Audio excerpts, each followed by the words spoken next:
তোমার জন্য তুমি আছো, কিন্তু তোমার জন্য কেউ নেই। বিস্তারিত এই বোনটার মুখ থেকে শুনুন। আচ্ছা, তুমি কি কখনো গভীর রাতে নিজের সাথে একা বসে নিজেকে একটা প্রশ্ন করেছো, আমি এত ভালো হয়ে থেকেও কেন প্রাপ্য সম্মানটা পাই না?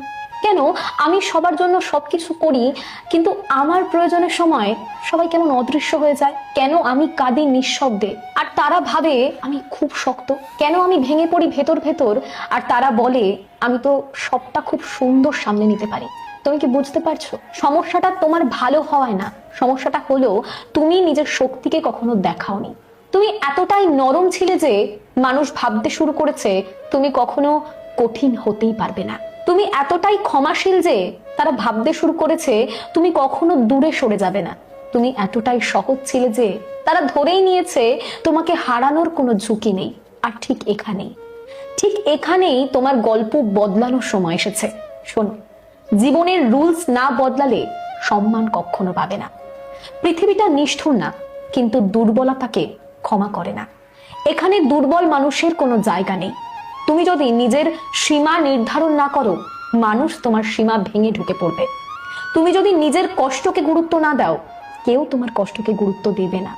তুমি যদি সবসময় নিজেকে দ্বিতীয় স্থানে রাখো, মানুষ তোমাকে তালিকার শেষ প্রান্তে ঠেলে দেবে। এটাই চরম বাস্তবতা। আর বাস্তবতাকে অস্বীকার করলে জীবন কখনো বদলায় না। তুমি যতবার নিজেকে ছোট করে অন্যকে বড় করেছো, ততবার তুমি নিজের আত্মসম্মানকে একটু একটু করে বিক্রি করেছো। আর হয়তো তুমি সেটা টের পাওনি, কারণ তোমার উদ্দেশ্য কখনো খারাপ ছিল না। তুমি ভালোবেসেছিলে, তুমি সাহায্য করেছিলে, তুমি ত্যাগ করেছিলে।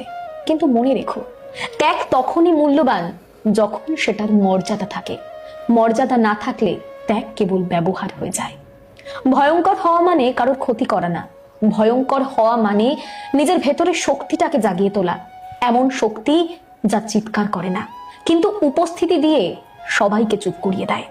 এমন শক্তি যা প্রতিশোধ নেয় না, কিন্তু নিজের মান শক্ত করে ধরে রাখে। এমন শক্তি যা কখনো ভেঙে পড়ে না, বরং ভাঙা টুকরোগুলোকে জোড়া লাগিয়ে আরো ধারালো হয়ে ওঠে।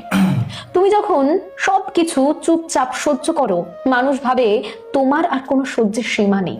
কিন্তু তুমি যদি একদিন শান্ত গলায় এটা বলো, আমি আর সমস্ত কিছু মেনে নেব না, সেই দিন থেকেই শুরু হবে তোমার পরিবর্তন। কারণ পৃথিবী তাদেরকেই সম্মান করে যারা নিজেদের সম্মান আগে রক্ষা করে।